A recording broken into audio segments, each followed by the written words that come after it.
주님께서 여러분과 함께 마테오가 전한 거룩한 복음입니다.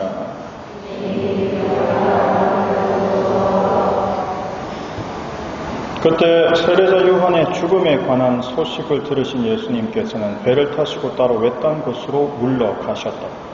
그러나 여러 고을에서 그 소문을 듣고 군중이 육로로 그분을 따라 나섰다.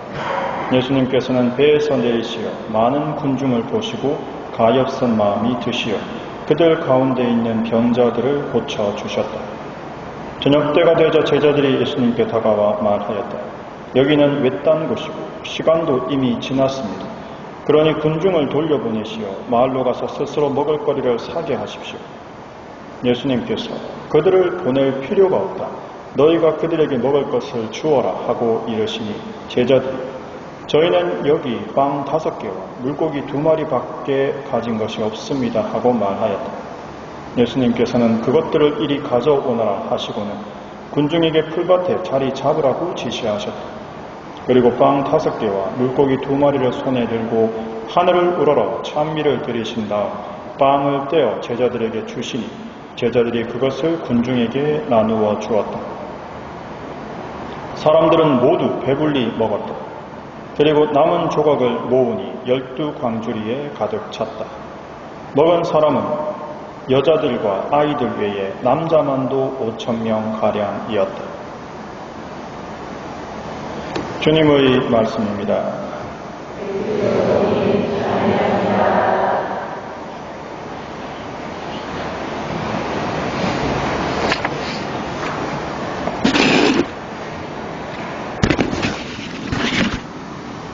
예수님께서 복음에서 너희가 주어라 라고 말씀을 하십니다. 우리가 과연 무엇을 남에게 줄 수 있을까?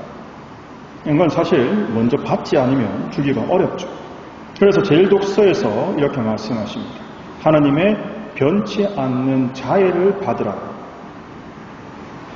이 하나님의 변치 않는 자애를 받는 사람, 그리고 그 하나님의 변치 않는 자애는 제2독서에서 그 어떤 것도, 즉 환난도, 역경도, 박해도, 굶주림도, 헐벗음도, 위험도, 칼도 하나님의 그 변치 않는 사랑에서, 그 자애에서 우리를 떼어놓을 수 없다라고 말씀하십니다. 이처럼 우리는 사실 많은 하나님의 사랑을 받고 있습니다. 하지만 이것을 인식하고 자족하고, 즉 스스로 만족하기보다는 계속 끊임없이 비교하면서 더 가지기를 원하곤 합니다. 제가 계속 강조해 드리다시피 생각과 태도를 바꾸어야 하는 것이죠. 생각과 태도를 바꾸어서 내가 가진 것을 나눈다면 12광주리에 남은 빵처럼 더 많은 은총, 그리고 실제적으로 물질의 축복도 받게 됩니다.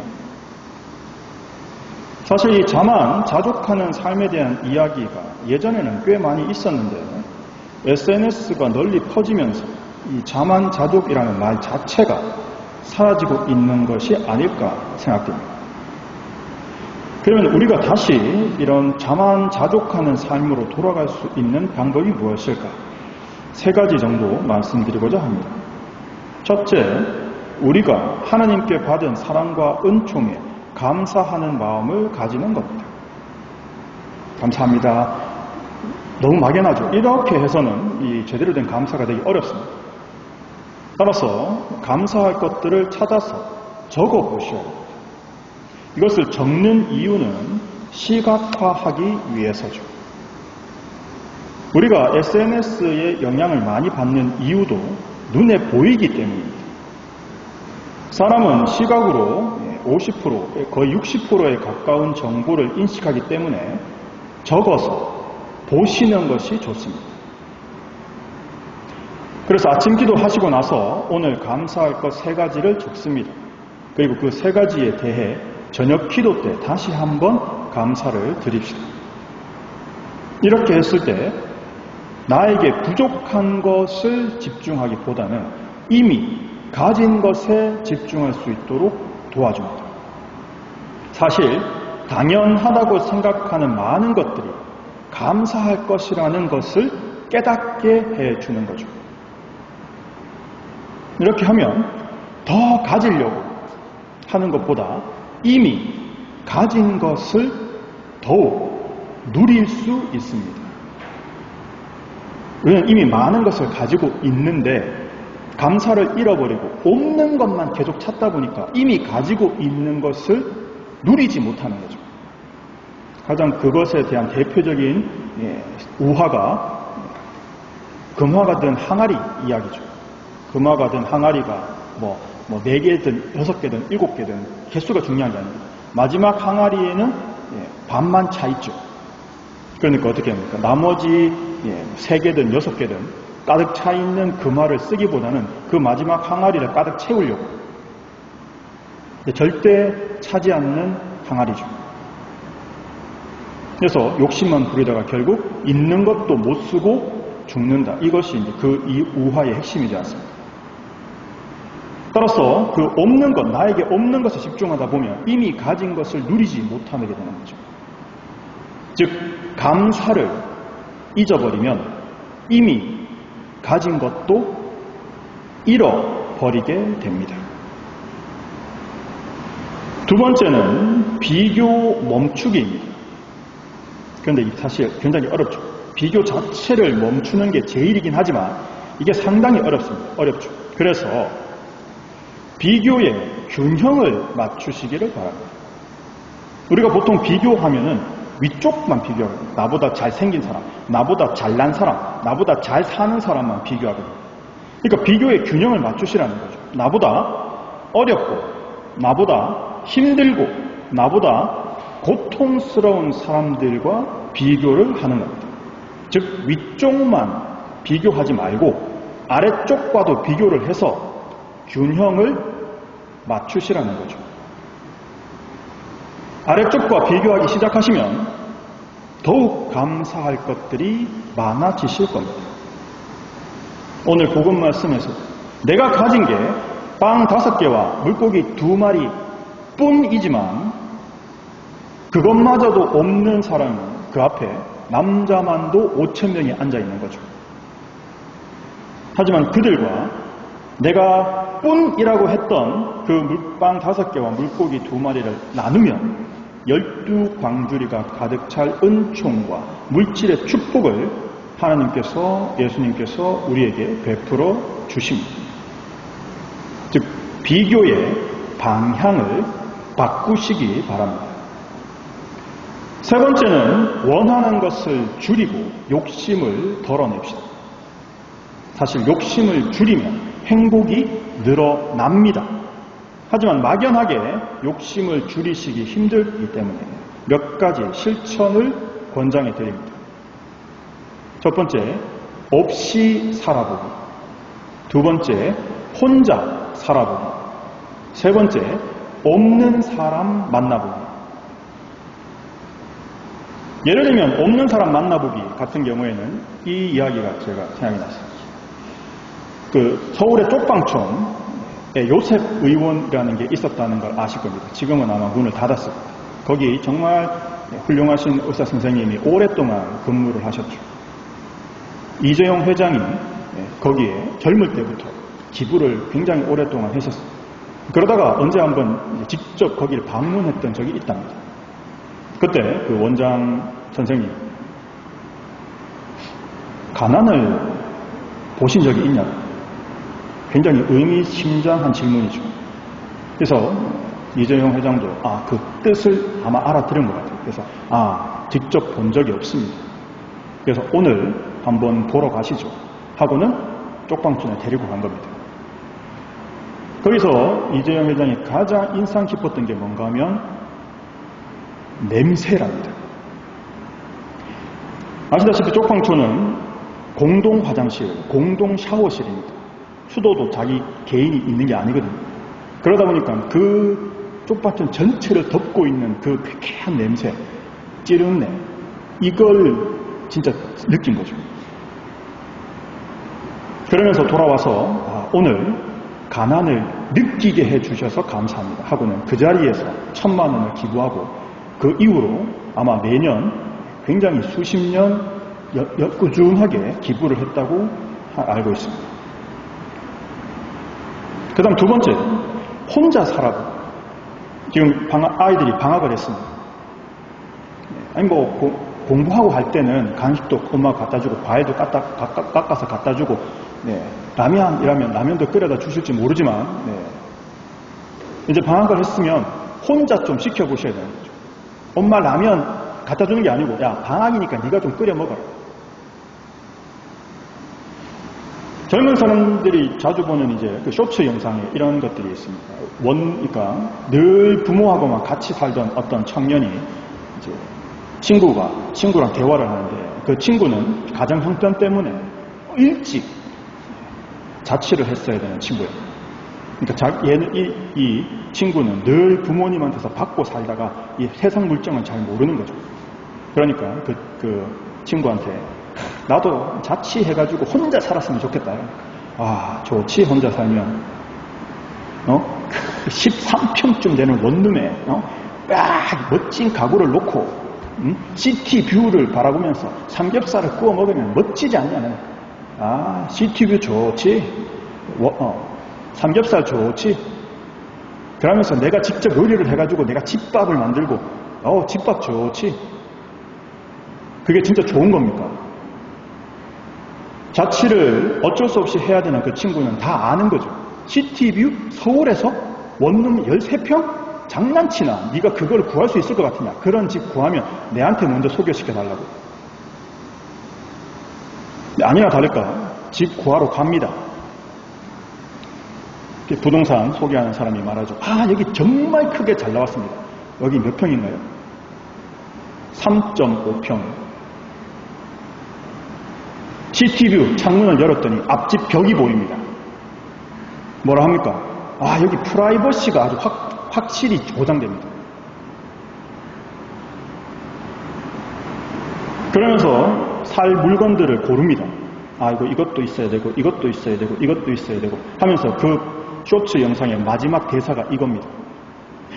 수건도 사야 되는 거였어. 혼자 살아보지 않으면 부모님께서 우리한테 해주신 그 모든 것이 전부 감사할 것뿐이었다는 걸 모릅니다. 따라서 혼자 해봐야죠.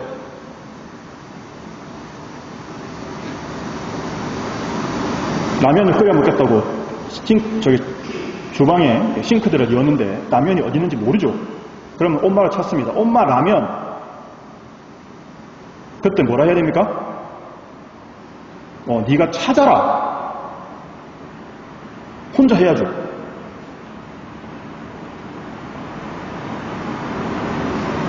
없이 살아보기. 이게 참 어렵습니다. 왜냐하면 지금 우리가 너무 많이 누리고 있기 때문이죠. 세탁기 없이 가능하겠습니까? 휴대폰 없이, 지금 이 날씨에 에어컨 없이 이라면, 안 되죠. 그거는 빼고, 그래서 이 사실 없이 살아보기가 굉장히 어렵습니다. 그러면 이 없이 살아보기를 언제 실천하셔야 되나 하면 고장이 났을 때 해야 됩니다. 여러분, 엘리베이터 고장나면 어떻게 됩니까? 온갖 투닥투닥. 이 날씨에 지금 이게 말이 되냐고. 그게 아니고요. 정말 우리가 엘리베이터 때문에 이렇게 편하게 살았었구나. 정말 감사해야 되는구나.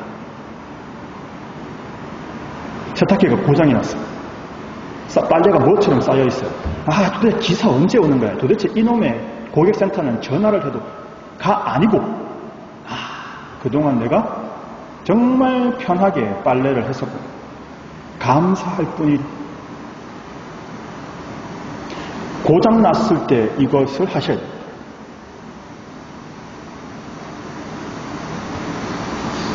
이런 이야기들은 굉장히 많죠. 예를 들면 집에 늘 처박혀 있던 히키코모리 청년이 이건 아니다. 내가 뭔가 바뀌어야 된다. 라고 자신을 변화시키기를 원했던 청년이 방법을 찾다가 새벽에 첫 버스를 타고 농수산물 시장에 가는 거죠. 그 어둠 속에서 정말 땀 흘려서 바쁘게 움직이는 그 일하는 사람들을 보면서 나는 이래서 안 되겠다. 마음을 다잡고 새로운 도전을 하게 된다. 이런 이야기들 너무 흔한 거죠. 사실 혼자 살아보고 없이 살아보고 없는 사람, 힘든 사람을 만나보지 않으면 내가 지금 누리고 있는 팔, 다리가 멀쩡하다는 게 얼마나 감사할 일인지 모른다는 겁니다. 복지시설에 가서 자원봉사 같은 거를 해봐야 내가 지금 누리고 있는 모든 것이 감사할 것뿐이라는 걸 배우게 되는 거죠. 그리고 내가 이미 가지고 있는 것을 나누게 되면 욕심을 덜어내실 수가 있습니다. 그렇게 혼자 살기, 없이 살기, 없는 사람, 힘든 사람을 만나보게 되면 사실 내가 더 하면서 원하는 것들이 욕심이었다는 걸 깨달았을 때 드디어 비우기가 쉬워지시는 거죠. 정리를 하면 이렇습니다. 이미 받은 하나님의 은총에 감사하자. 적어보는 3가지. 그래서 제가 많이도 원하지 않습니다. 3가지만 해도 그게 매일매일 쌓이면 우리에게 충분한 울림을 줄 수 있습니다. 비교 방향을 바꾸어서 균형을 맞추십시오. 그리고 혼자, 없이 어려운 사람을 만나면서 가진 것을 나누고 욕심을 덜어냅시다. 이렇게 하면 우리는 이미 내가 하나님께 많은 사랑과 은총을 받았다는 것을 깨닫게 되고 자만자족하면서 감사하는 사람이 될 수 있습니다. 오늘 복음 말씀에 너희가 주어라 는 말씀에 저는 이것밖에 없는데요 라고 말하는 우리한테 너희가 그것밖에 라고 말하는 그것을 나눌 때 나머지는 하느님께서 채워주신다라고 말씀하고 계시는 거죠. 이미 우리에게 넘치도록 풍성하게 베풀어 주신 하나님의 사랑과 은총에 감사드리고 비교하지 않고 욕심을 덜어냅시다. 이 가치를 올바로 알아보는 것, 즉 우리가 하나님의 사랑과 은총에 놀라운 선물을 받았다는 것, 그리고 이 은총과 사랑이 얼마나 대단한 가치를 지니고 있는지를 올바로 알아보는 지혜와 지식을 정말 여러분께 청해드립니다. 왜냐하면 이 은총과 사랑이 정말 놀라운 선물이다라는 것을 아는 사람이 바로 하나님의 자녀요 예수님의 제자로 거듭날 수 있기 때문이죠. 이 하나님의 놀라운 사랑과 은총의 선물의 가치를 올바로 알아보는 지혜와 지식을 여러분께 청해 드립니다. 아멘.